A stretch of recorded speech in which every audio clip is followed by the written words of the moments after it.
Olá, sejam bem-vindos ao HFC Cast. Hoje vamos falar sobre saúde dos rins.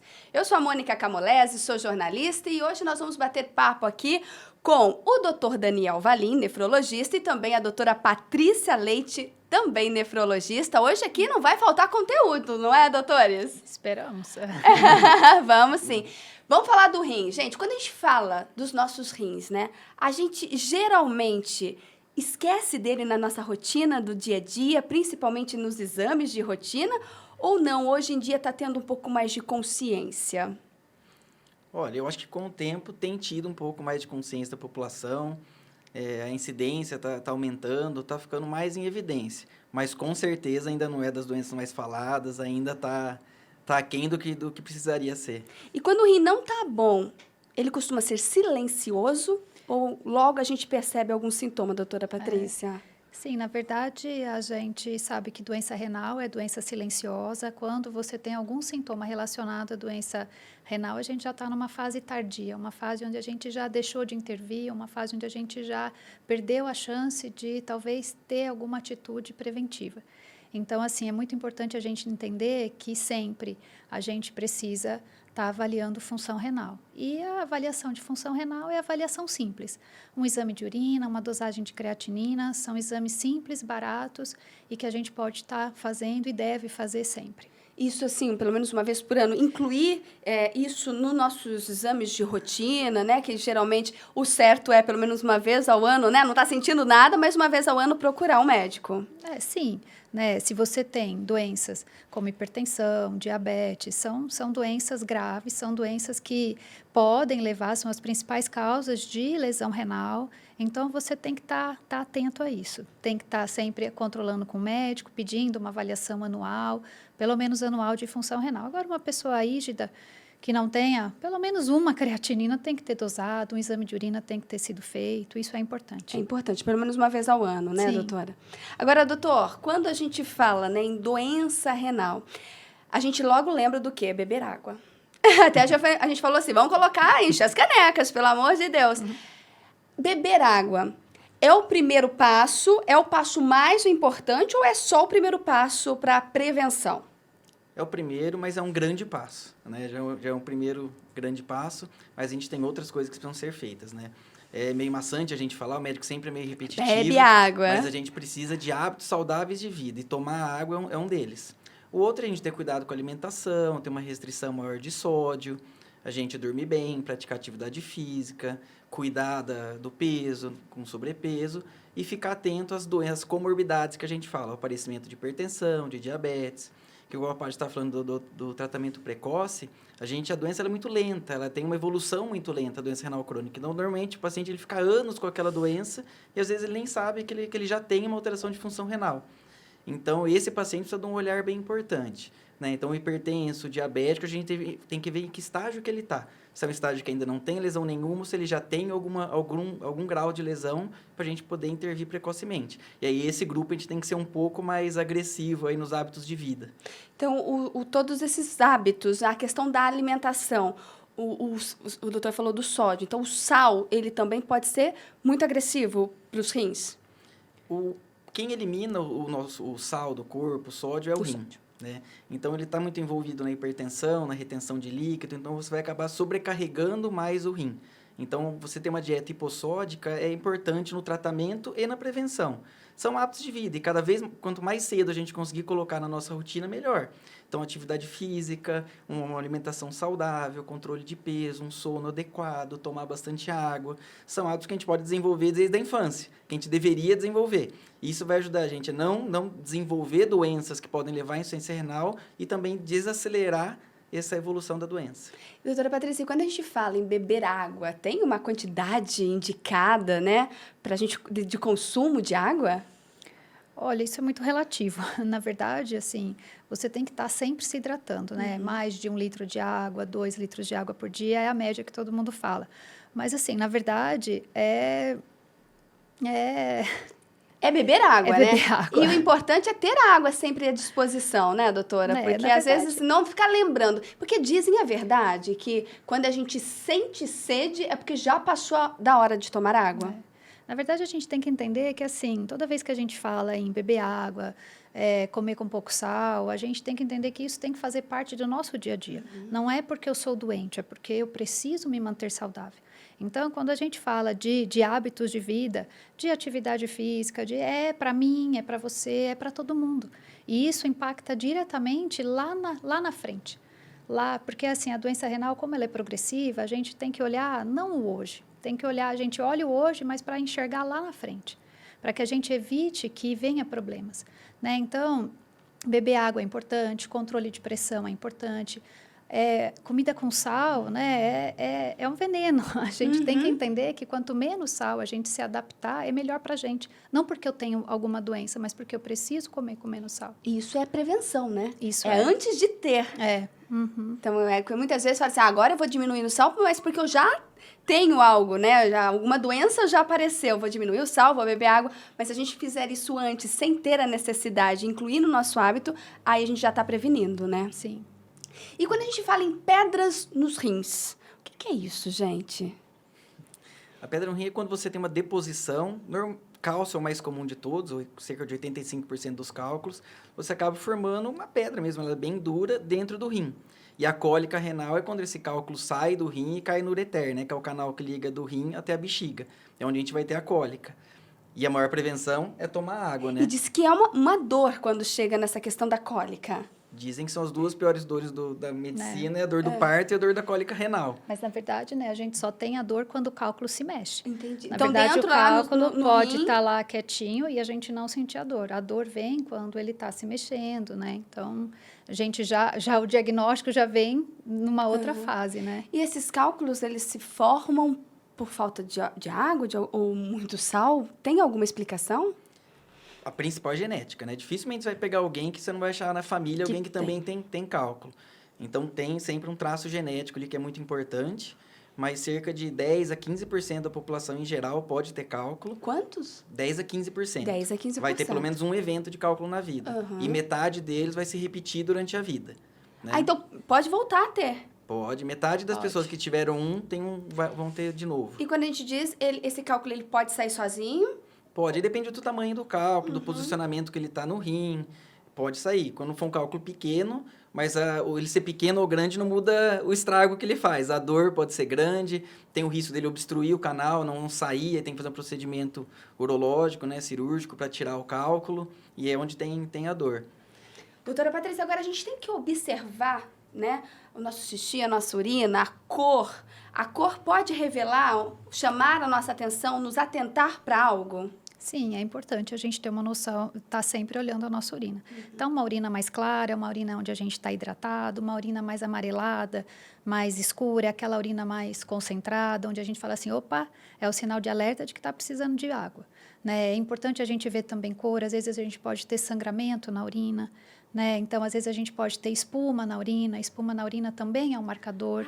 A espuma. Então, não, a espuma não é saudável, ter espuma na urina. Não. Pode ser o quê? Porque é um marcador, né? Nem toda espuma é perda de proteína, mas é um indício de que há perda de proteína no rim. Perda de proteína no rim é um marcador de lesão renal. Então, quando a gente tem hipertensão, diabetes, às vezes a gente apresenta uma urina com espuma, né? Isso já é um sinal de que a gente está tendo lesão renal. Então, é importante. A hematúria também, o sangramento na urina macroscópico, existe o sangramento que não é visível, que a gente vê só no exame de urina, e o macroscópico. Às vezes, aquele que você vê a hora que você faz xixi, que pode estar relacionado à saída de um cálculo, ou às vezes alguma lesão em bexiga que precisa ser avaliada. Então, quanto mais escura, é mais para chamar atenção mesmo, nessa cor. Sim. E, às vezes, dependendo de algum alimento que a gente come, a cor da urina ela pode ser alterada? Pode, com certeza. Isso está dentro da normalidade. Existem medicações que podem alterar a cor da urina, existem alimentos que podem alterar a cor da urina. Então, tudo tem que ser avaliado, né? Então, você sempre tem que ter o critério na hora da avaliação, para não sair assustando. Exatamente, né? Porque se a gente fala da cor, aí comeu... Acho que beterraba, às vezes, né? Também. Acaba alterando, né? Porque eu lembro que eu como bastante beterraba e, às vezes, eu vejo essa alteração. Eu falo, comi beterraba. Então, isso é dentro da normalidade. Sim. E a cor é uma boa dica para as pessoas terem uma ideia da hidratação, né? Porque, às vezes, você fala a quantidade de água, é difícil ter o controle. Você tem que ter ali a garrafa, você saber quando você beber. bebeu. Então, às vezes você fala, toma 25, 30 ml por quilo por dia. Mas é difícil a pessoa palpar isso, né, no dia a dia. E a cor ajuda, né? Então, se a pessoa está tendo uma urina mais clarinha, quase transparente, é uma pessoa normalmente bem hidratada. Se ela começa a ter uma urina mais alaranjada, uma urina mais escura, é um sinal de alerta de que está faltando líquido no corpo. Assim como a sede, né? Normalmente a sede já é um sinal, é um alerta de que está faltando água, que o corpo está pedindo água. O certo é a gente não ter sede. É não né? ter Não chegar ao mesmo, ponto né? de ter Então, isso sede. não é mito, né? Não, isso Quando é um bom sentiu hábito. sede, já passou da hora realmente É. de beber água. É. E não esquecer também que quando o pessoal bebe um pouquinho a mais de bebida alcoólica, a gente acaba tendo uma urina um pouco mais diluída, né? Então tem que sempre Aí estar não vai atento, confundir com a não vai hidratação. confundir com a hidratação. A gente tem que estar sempre atento a isso. Assim, tá bebendo a sua cervejinha, tá tomando a sua bebida alcoólica, sempre tá ingerindo mais água, porque quando você bebe o álcool, você tem uma tendência a inibir o centro da sede. Então, você acaba urinando um pouquinho mais. E aí, às vezes, até desidrata. Então, nunca esqueça de, se for tomar sua cervejinha, tome uma água junto. O Pra que a ideal gente- é tendo esse equilíbrio. Sim. É você beber, se bebeu, hidratar com a Sim, água. sim. É porque você não urina muito o que você está bebendo. A pessoa fala, água, cerveja, Bebeu faz urinar. cerveja, isso. Na verdade, você está fazendo um bloqueio no seu sistema central que faz você perder muita água. Tanto que muitos sintomas que você tem na ressaca é por desidratação. É. Né? Por isso Então, que no outro dia tem não boca é que- seca, Não tá é com que tá vontade aí de no tomar banheiro, água. tá já eliminando Não, a é o cerveja. contrário, não. A cerveja tá ficando no organismo e o organismo É, sem Você água tá- mesmo. Isso, é exatamente isso. Olha. Então, cuidado com o clarinho do xixi. Né? E a gente sempre ouve dizer que se você beber a água junto, ajuda até a evitar a tal da ressaca, né? Sim, Né? por conta disso, né? Lembrando sempre, né, gente, beber com responsabilidade, né, com controle, equilíbrio e beber muita água, né, doutores? verdade. A gente sempre tem que trazer essa informação. Agora, as doenças, né, a gente até falou dos cálculos, né, que a gente fala de pedras nos rins, mas quais são as doenças mais frequentes, assim, que aparecem quando a gente fala em rim? As principais duas doenças que estão relacionadas à doença renal é a hipertensão e diabetes. Isso daí não tem como a gente fugir. Aí tem as nefrites, tem a litíase, né? Então, você tem as outras doenças que são específicas do rim, as glomerulopatias, né? Que é um canal à parte, as doenças genéticas, as doenças renais policísticas, mas hipertensão e diabetes hoje são as duas principais causas de lesão renal. Então, principalmente porque estão associados à aterosclerose, à lesão de vaso, né? Então, a gente tem que entender, rim é microcirculação, tudo que está associado à circulação está associado à doença renal. Então, controle de hipertensão, controle de glicemia, isso é fundamental para evitar progressão de lesão renal. Isso não significa que todo paciente com hipertensão e diabetes vai desenvolver doença renal, não é isso que eu estou falando. Mas as doenças renais, as principais causas são hipertensão e diabetes. Entendi. Eu já tive pielonefrite, é assim que diz, né? Isso. Tô certa. E eu achei que, na verdade, no início era uma gripe, sabe? Que inflamou a garganta e estava dando febre. Então, eu acho que até tive essa gripe, mas, na verdade, a febre já era algum sinal da pielonefrite. Por que acontece a pielonefrite? A pielonefrite é uma infecção normalmente bacteriana dos rins, né? É uma bactéria, então. É uma bactéria que dá uma infecção no rim. E é uma infecção normalmente grave e bastante florida, vamos dizer assim. Então, dá muita febre, muita dor, prostração. Várias vezes tem que internar as pessoas. E, às vezes, tem até o que a gente chama de insuficiência renal aguda, que, por um tempo, o rim ele deixa de funcionar da maneira adequada e tem uma alteração laboratorial, de filtração mesmo. Né? E a diferença, por exemplo, em cistite e pielonefrite, que são as duas infecções. A gente fala de infecção baixa, que é quando pega a bexiga, que é aquela mais comum, que é aquela queimação para urinar, aquela sensação de que você quer ir no banheiro toda hora e fica saindo só aquelas gotinhas. Normalmente, essa é uma infecção mais simples e que não tem complicações maiores. A pielonefrite é quando essa bactéria sobe e atinge o rim. Aí, normalmente, é um quadro mais grave mesmo e tem que ser um E tratamento aí, às mais vezes, precoce. esses sintomas, né, como a febre, você mais imagina porque não necessariamente vai arder na hora de fazer Não. o xixi, né? Não. Porque eu me lembro que não chegou a arder, eu não sentia nada. E eu nunca tive nem essa infecção menos grave, então a gente nunca imagina que é o rim ali reclamando de que algo não está bem. E aí a gente vai tratando, achando que é outra coisa, até a gente procurar o médico, a gente fez o exame de sangue e aí ali já foi constatado. E não é fácil, né? Para achar o medicamento, para conseguir controlar a bactéria, né? Normalmente responde bem, mas você tem que intervir rápido, né? Pelo nefrite, Se ela demorar a pode procurar, complicar, que pode foi o dar meu complicação caso. grave, Eu demorei né? uma semana. O tempo para iniciar o tratamento é muito importante. Depois que você começa o tratamento, normalmente em 48 horas a pessoa melhora bastante, e aí você termina o tratamento por até 14 dias.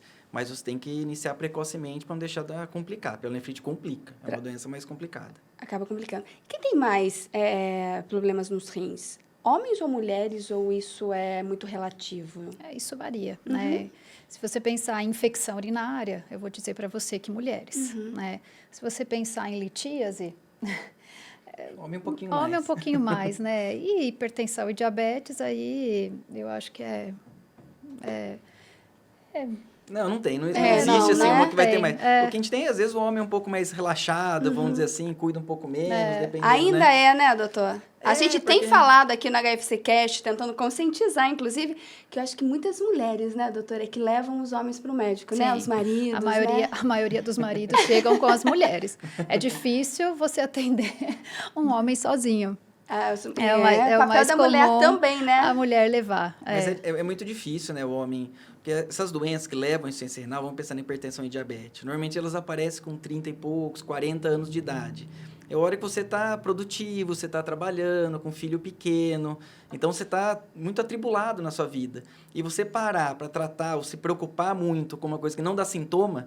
Porque o diabetes, às vezes, está descontrolado, a pressão está alta, mas você não está sentindo nada. Seu rim não está... Você não sente nada, você vai tocando a vida, né? Só que o problema é que é o que a Paty falou, esses tratamentos, você está com uma maratona, né? Você planta hoje para conseguir colher lá na frente, né? Não é uma coisa que você vai tratar e resolver. Então, é difícil, envolve muita coisa o tratamento. Mudança de hábito, medicação.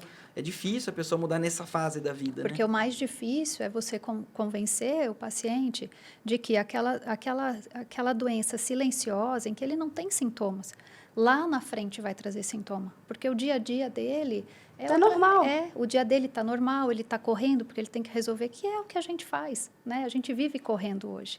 E aí, como a doença é silenciosa, é difícil convencê-lo de que aquilo faz a diferença, aquelas mudanças, aquele exercício que ele precisa parar de trabalhar para fazer um pouco de atividade, que é o que a gente mais cobra no consultório, é o que a gente mais ouve de resposta, não dá tempo, né? Então, impacta muito no nosso dia a dia. É a falta de tempo, né? Hoje em dia parece que a gente não tem mais tempo para cuidar da gente. A gente tem tempo para sair correndo, fazendo as coisas, mas não tem tempo para olhar um pouquinho para a gente. E o rim pede isso. E a doutora agora falando de tempo, né, entra nessa próxima questão, que é quando a gente fala da insuficiência renal, que a gente precisa entrar para hemodiálise, que aí tem que ter tempo, né, doutora? Sim. Aí a gente passa a vida falando, não tenho tempo nem para parar para beber água. Eu mesma, tá, me coloco que várias vezes falando, não tenho tempo para parar para ir ao banheiro, né, e segura, às vezes, a vontade de fazer o xixi. E muitas das vezes aí acaba complicando e tendo essa insuficiência crônica, né?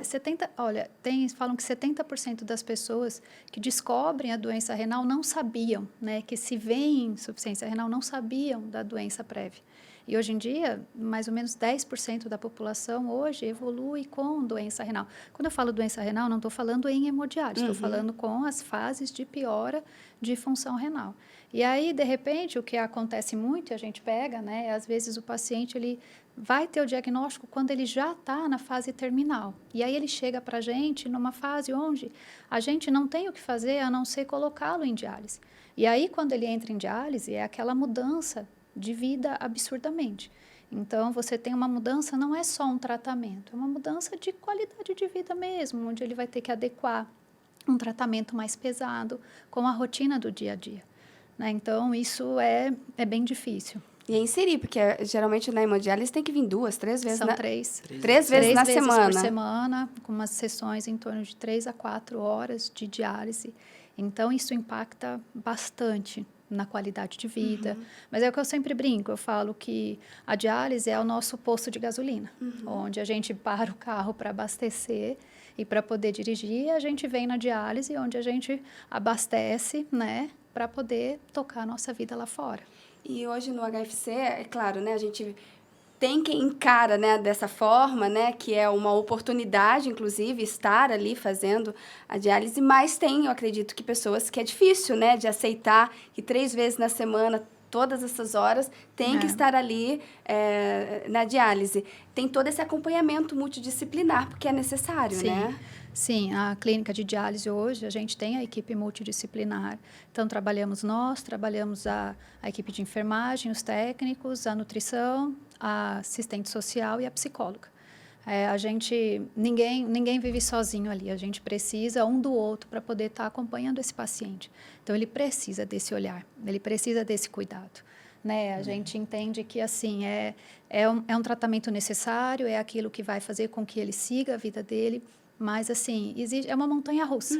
Eu falo que é uma montanha-russa. Tem dia que a gente está bem, tem dia que a gente não está bem. Então, a gente tem que entender e a gente vai tentando, na medida do possível, dar o suporte. Né? E vai criando laços ali, né? A gente cria laços. Porque tem pacientes de anos, né? Tem. Pacientes, eu me lembro de uma paciente que tem mais de 13 anos, que a gente, né, gravou com ela, e eu aprendi, assim, em poucas palavras que eu conversei com ela, porque quando a gente olha, a gente imagina, nossa, que situação difícil, que situação complicada.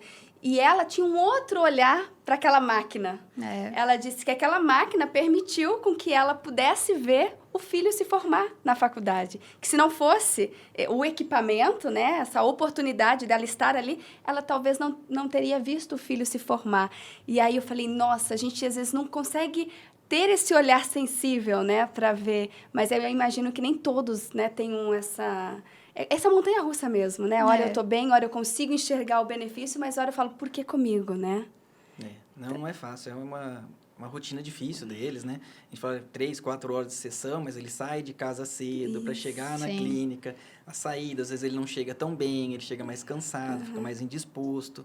Então é difícil, mas é o que a Patrícia falou, é o posto de combustível dele ali. E é uma mudança de vida também para quem tá, né? O tanto que pode de consumir de água, os alimentos, enfim. E não só do paciente, né? Tem uma mudança grande da família, né? Uhum. Você tem um paciente renal crônico ali no convívio, muda completamente a dinâmica familiar, né? De cuidado, de atenção, de necessidades, ida ao hospital, ao médico, internações. Tudo isso muda demais. Então, impacta não só no paciente, mas em toda a família dele. E quando que cabe o transplante renal nesse caso? Então, todo paciente em diálise, né, em que tenha condição de transplante, que não tenha uma doença, que não tenha uma idade tão avançada, em que não tenha uma cardiopatia grave, que não tenha uma neoplasia, eles são candidatos a transplante. Então, os pacientes em diálise, né, nós inscrevemos eles na lista de transplante, transplantam ou em São Paulo, ou em Campinas, ou em Botucatu. Então, os centros de diálise hoje, a gente tem oportunidade de vários centros aí. Ele escolhe o centro que ele quer estar inscrito e aí a gente espera. Vocês lembram de alguma história, assim, dessa, né, que conseguiu passar pelo transplante, né, voltar? Sim. Vários. Tem. Bastante, né? Pra gente é uma delícia quando você vê ele voltando, porque normalmente eles voltam. Depois que eles transplantam, dá um tempinho, depois que eles estão melhores, eles voltam ali para conversar com a gente, mostrar. E a mudança é absurda, né?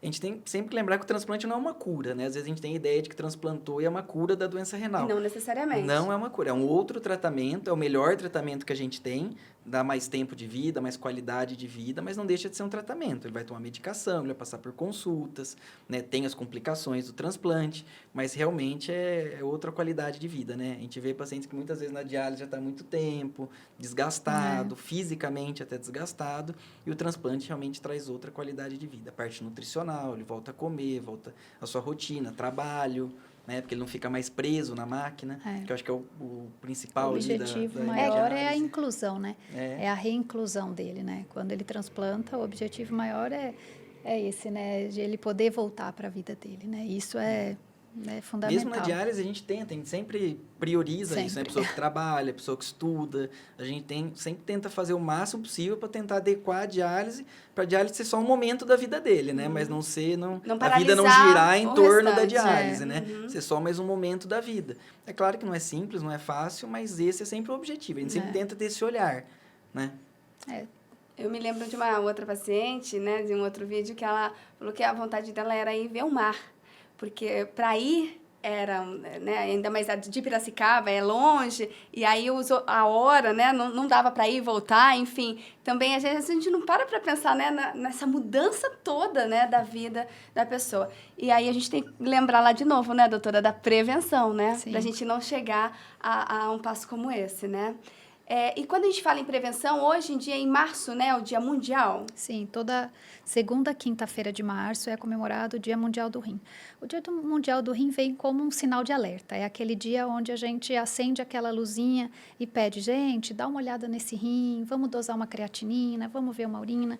O tema desse ano, de 2014 agora, 2024, dia 14 de março, por isso. O tema é a dosagem da creatinina, então eles pedem, porque é um exame barato.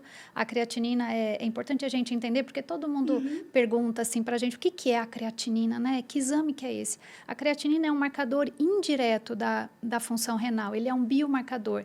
A creatinina, ele vem da creatina, que é um composto de aminoácido que está no músculo, que é degradado para dar energia de contração muscular. Então, esse composto vira creatinina que vai ser filtrada. Toda a creatinina que é produzida, ela é filtrada pelo rim. Então, a gente tem que entender que quanto menor a minha creatinina, melhor a minha função renal. Então, isso é importante a gente ter esse entendimento, porque é sempre uma análise indireta. Então, nem todo mundo tem a creatinina igual. Uma pessoa musculosa vai ter um valor de creatinina diferente de um mais magrinho, entendeu? Então, a alimentação também interfere, né? Então, a gente tem aquele paciente mais bem nutrido, vai ter uma outra creatinina. Então, todos esses valores são avaliados, precisam ser vistos. Mas o exame de creatinina, ele é fundamental para a gente poder ter ali uma noção, inferir o quanto esse rim está trabalhando. Então, eu sempre falo, quanto menor a creatinina, sinal que esse rim está trabalhando bem. Uma creatinina alta no sangue mostra para mim que esse rim já está preguiçoso. E aí, o sinal de alerta já está ali. Né? E aí, a gente já vai procurar as causas, né? Quando a gente fala em exame de creatinina, acho que vale aqui a gente ressaltar e explicar, é um exame de sangue? É um exame de sangue simples, barato, que você consegue fazer convênio, SUS. Então, qualquer pessoa consegue fazer essa dosagem de exame de creatinina. Por isso que ele é bom. Por isso que tanto se incentiva. É um exame simples, barato, fácil e que já dá uma noção de como é que está o funcionamento. A triagem da doença renal é relativamente simples. Se você tiver uma dosagem de creatinina e um exame de urina, você já consegue dizer muito sobre esse rim. Isso. Eu acho que talvez o que você me perguntou no começo, de uma doença que está mais em voga não, mas está mais claro para as pessoas, eu acho que envolve muito as outras especialidades, né? Sim. Que agora faz parte já da rotina dos outros médicos escolherem urina, creatinina, então tem identificado mais rápido uma doença renal. O que a gente precisa é que esse paciente chegue mais rápido para a gente. Isso é importante, porque o caminho da doença renal é uma via só. Você nunca vai conseguir voltar ao que era antes. Então, o que ele perdeu de rim, você nunca mais vai recuperar. O que a gente tenta fazer com o tratamento é puxar o freio da doença, fazer com que ela evolua mais devagar, mas você nunca volta no estágio anterior. Então, quanto mais cedo esse paciente chegar, mais cuidados a gente conseguir ter, melhor vai ser o resultado. Então, se eu passei com o clínico geral, ele falou encaminhamento para o nefrologista, o quanto antes. Tanto para a gente não existe aquela coisa, uma alteração pequena. Não interessa. Alteração é alteração. Quanto antes ele chegar, maior a chance de a gente ter um controle dessa doença e não deixar ela progredir lá na frente. Porque às vezes a gente pensa 10, 15 anos para essa doença evoluir, uma pessoa que tem 40 anos, é rápido, 55 anos, a gente pensar um rim não funcionar mais, né? Então, quanto antes essa pessoa chegar, melhor. Então, não existe pouca alteração, existe alteração. Tem que ser visto e tratado. Aí, quando o doutor fala, né, que é uma via só, né? Não tem essa volta mais, né? Eu vou tentar ir melhorando essa qualidade de vida ali para esse paciente. Mas, por exemplo, uma infecção, uma bactéria, né? Conforme a gente conversou, geralmente fica alguma sequela nesse rim? Isso é o que a gente chama de um quadro agudo, né? O que você está falando, é uma insuficiência renal aguda. Isso aí pode acontecer, normalmente recupera, dificilmente fica uma lesão renal. A não ser que seja um quadro muito grave, uma pessoa que teve uma doença muito séria, aí sim pode ficar uma certa sequela ali, uma deficiência no funcionamento do rim. Essa parte que a gente está falando de evolução são doenças crônicas, a evolução de uma nefropatia pelo diabetes, pela hipertensão. A gente tem o controle, mas a gente não tem a regressão da doença. A gente consegue tentar estacioná-la, tá? Mas o quadro agudo, não. Normalmente, uma pielonefrite você recupera. Às vezes, você até fica com uma cicatriz, mas que no final da vida não vai ser significante para você. Tanto, por exemplo, um doador de rim. Eu sempre cito esse exemplo. Você tira um rim inteiro dele. Né? Você tirou metade da massa renal que ele tinha. E mesmo assim, ele continua com uma função boa. Ele vai conseguir viver bem, né, com uma função renal normal. E ele perdeu metade do que ele tinha de massa do rim, né? Então, a gente tem sobra de rim. Então, pequenas sequelas, pequenas cicatrizes não vão trazer repercussões na vida. Eu acho importante a gente falar que, assim, quando a gente fala que um paciente vai para hemodiálise, a gente está falando em que ele tem uma função renal menor que 10%. Então, assim, eu acho importante a gente dar esses... Eu vou dar em valor em porcentagem, porque, assim, quando falar, a sua creatinina está alterada, quantas vezes já chegam desesperados, eu vou para diálise, e às vezes não, assim, a ida para a hemodiálise é a ida naquela fase já terminal. Então, é aquela fase onde aquele rim funciona 10% do que ele funcionava. É a capacidade dele. Conforme a gente envelhece, naturalmente a gente perde função renal também, nem por isso todo idoso vai para diálise. Né? Então, isso que é importante a gente entender. Conforme a gente vai envelhecendo, a gente tem um pouco de perda de função, o idoso perde ali, né, uns 30% de função renal, mas a gente vive bem. Né? Então, assim, a ida para a diálise é aquela fase terminal. O que a gente tem que trabalhar é todo esse restante, é esses 90%. É todo esse cuidado que a gente faz para que a gente não chegue nos 10% de hemodiálise, né, de perda. É isso que é... E uma coisa que a gente tem que falar, que muita gente pergunta, é que você deixar de urinar está muito além desses 10%. Normalmente já está funcionando muito menos para você parar de urinar. Então, não é incomum, às vezes a pessoa precisa da hemodiálise e ela fala, nossa, mas eu estou urinando tanto, estou tão bem, não tenho nada, estou urinando... Então, você não vai ter isso, né? Parar de urinar é uma fase muito, muito avançada. Já passou do período de você entrar na hemodiálise. Olha. Então, a quantidade de urina não é um marcador de função renal. Tá? Então, você fala, estou urinando bem, não significa que o rim está filtrando tá bem. Tudo certo. Isso, é muito pelo contrário. Até numa fase mais avançada da doença renal, você tem uma tendência a urinar mais. Acorda muito à noite para urinar, tem um volume urinário maior. Tá? Isso também acontece e faz parte da deficiência do rim. Então, o rim começa a mostrar ali quando você Isso. vai muito ao banheiro. Por exemplo, essa inversão de hábito, por exemplo, né? Quando você fala assim, nossa, mas eu urino mais à noite do que de dia, isso tem que chamar a sua atenção, porque não é o normal. À noite, a gente tem que descansar, então não é para a gente urinar à noite. Quando você tem essa inversão, opa, alguma coisa está de diferente. Então, a gente tem que estar atento a sintomas também, porque sintomas de alteração de função renal, quando eles aparecem, eles são muito inespecíficos, né? São muito inespecíficos. Então, um paciente com uma alteração de função, em que está numa fase avançada, as queixas é perda de apetite, fraqueza, sonolência, né? Então, assim, os sintomas são vagos. Então, a gente tem que estar alerta com pequenas mudanças aí no nosso hábito. Nunca eles são relacionados à urina em si, em dor, né? Não tem dor. Parar de urinar. Não é isso. O inchaço também é uma coisa que não é tão frequente assim na parada da função, que são as coisas que a gente tem na cabeça de doença renal, né? Mas que são coisas mais peculiares, algumas doenças mais específicas, não é o dia a dia da doença renal. É o que a Paty falou, normalmente são sintomas inespecíficos. Né? Não é relacionado muito ao hábito urinário. Agora, por conta da correria, o segurar o xixi pode trazer consequências? Olha, para piora de função, não. Mas, assim, não dá para dizer que isso dá. Mas, assim, é ruim. É ruim para você, aumenta risco de infecção. Então, assim, sempre a gente pede, beba água, não segura o xixi. Né? Mas isso não vai trazer alteração de função. Agora, sim, existem as doenças que são as obstrutivas, né? Homens têm que ter atenção com próstata, isso é importante a gente falar. Cuidado, próstata aumentada, às vezes interfere na função renal, sim, porque comprime a uretra, isso faz uma pressão pós-renal ali, e às vezes isso acaba interferindo em função renal. Então, quando você pega idoso com infecção urinária, homens com infecção urinária, isso não é comum. Então, tem que ver próstata. Tem que ver próstata, automaticamente tem que ver rim também. Então, a gente tem que estar atento, isso. A tudo isso. E lembrar que a doença mais comum da próstata não é o câncer de próstata, que a gente tem medo, mas é a hiperplasia prostática, que é o crescimento da próstata. Todos os homens vão ter um crescimento de próstata. Ela aumenta. Todo homem vai vivenciar isso. Só que alguns vai ter uma repercussão clínica, né? Que é uma obstrução ali pela próstata do canal da urina.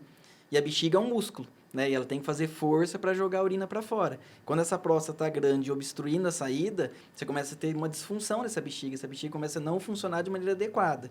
Aí você começa a ter infecção, às vezes alguns sintomas irritativos. Isso. E às vezes essa obstrução começa a interferir até no rim, que a gente chama de insuficiência renal pós-renal, que o problema não é nem no rim, é depois dele.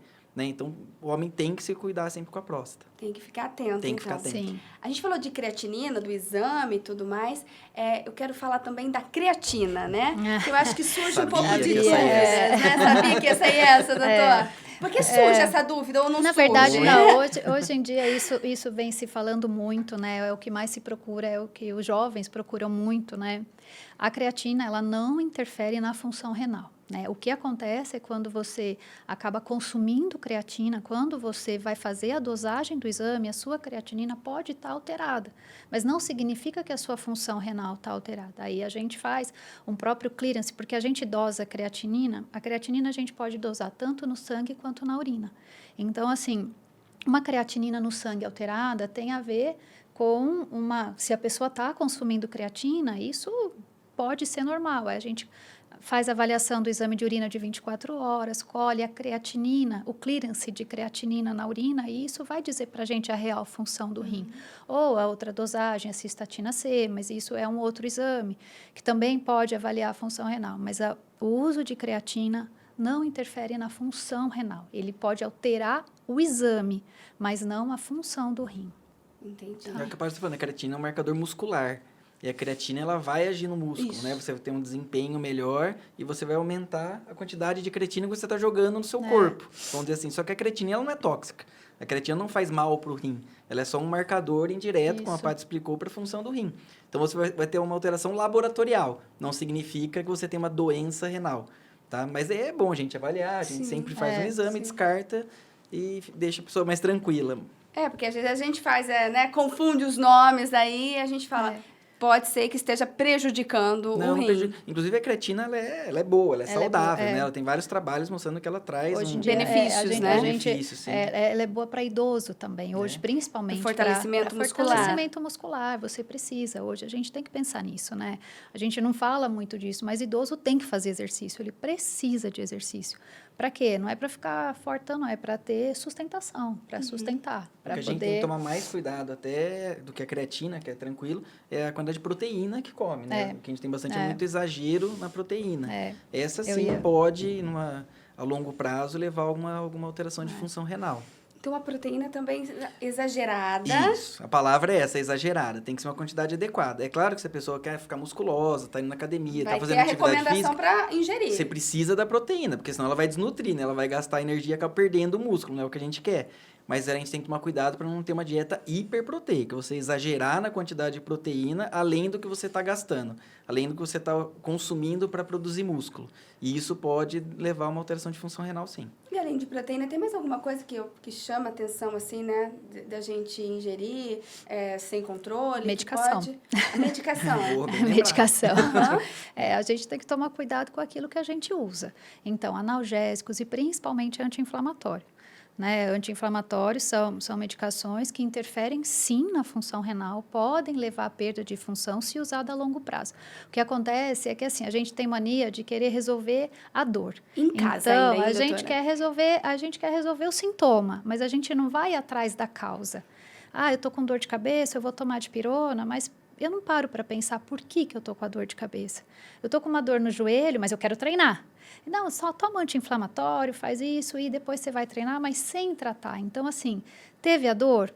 Antes, tudo bem, você pode até usar uma vez ou outra, mas assim, não deixe de procurar a causa. Acho que essa é a maior orientação que a gente tem que dar, né? Não deixe de olhar só pelo sintoma, procure a causa. Nada no corpo da gente vem por acaso. Nada reclama à toa. Nada reclama à toa. E lembrar que anti-inflamatório é medicação de uso por curtos períodos. Sim. Né? Você está com uma amidalite, fez uma cirurgia, você usar 3, 5 dias de anti-inflamatório, não tem problema. Mas o uso crônico de anti-inflamatório, a gente tem que tomar muito cuidado com aquelas fórmulas. Fórmula para dor.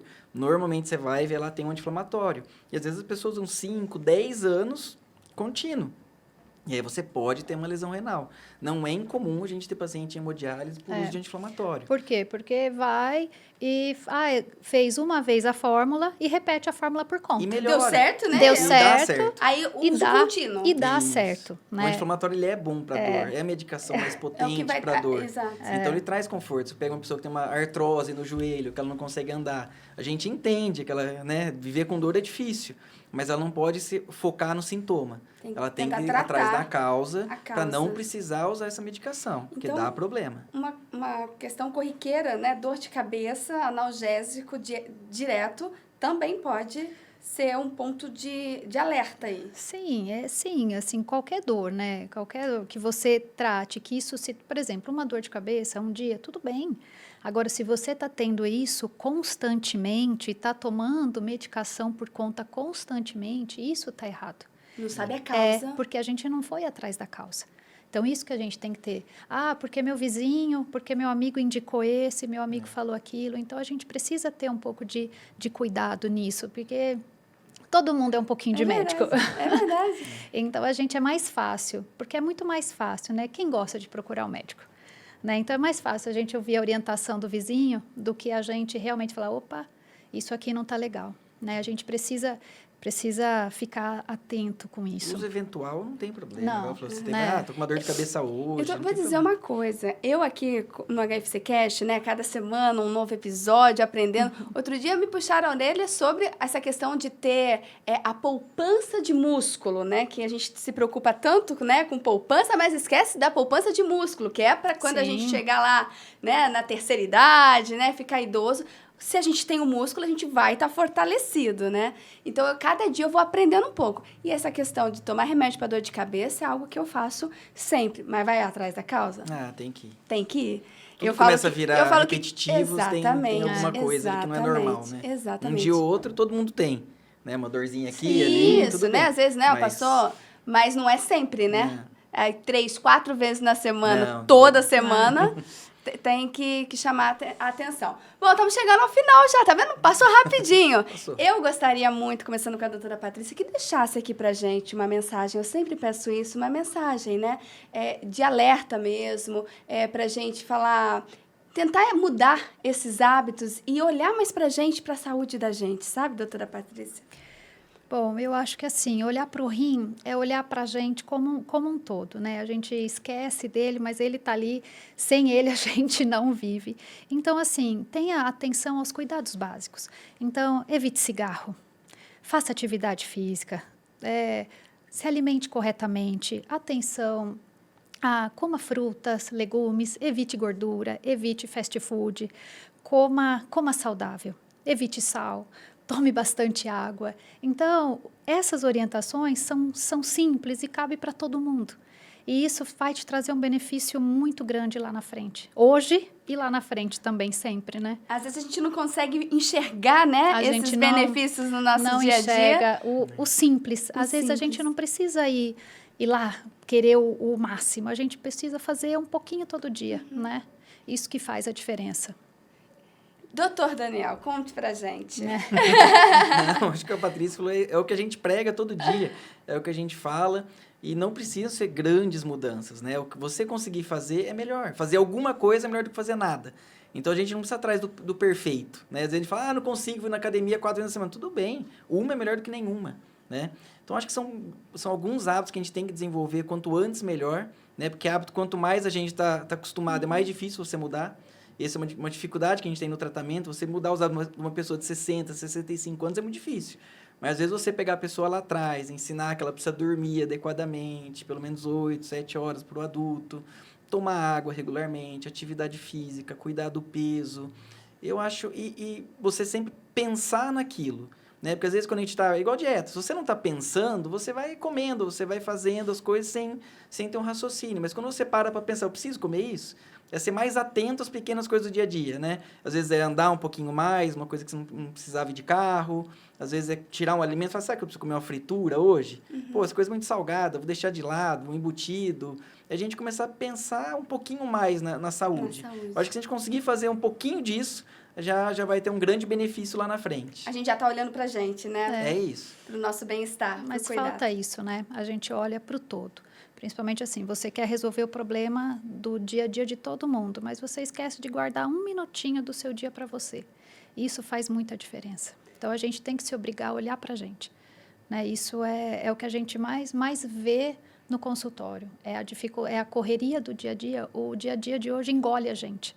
Engole. Então, assim, a gente precisa ter esse olhar para a gente mesmo, para poder olhar para o resto. Senão, não dá. Isso aí. E quando a gente, só para a gente finalizar, quando a gente fala, né, em insuficiência renal, em doença renal, a gente não fala que não é só o idoso, né? Tem muitos jovens, né, Sim. que também enfrentam isso. Então, é um alerta para todos, né, doutora? Sim. Não é só para o idoso, não. Quer dizer, a gente fala, doença renal é só o idoso, né? E não é, né? Tem muitos jovens também que estão sofrendo hoje essas consequências. E não esquecer, o hipertenso, o diabético, tenha atenção. Não finja que a doença não está ali. Não finja que não é com você. Né? Olhe para a sua glicemia. O jovem de hoje será o idoso de amanhã. Olhe para a sua glicemia, meça a sua pressão. Não finja que não está acontecendo nada porque eu não estou sentindo nada. Né? Acho que esse é o caminho. É o né? caminho. É o caminho do sucesso. E de Espero. uma boa saúde.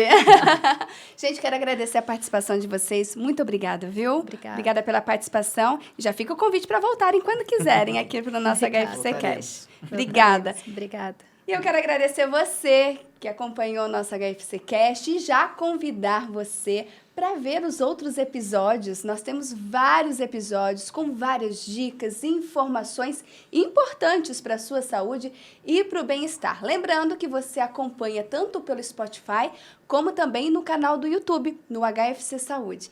Eu espero você e até a próxima!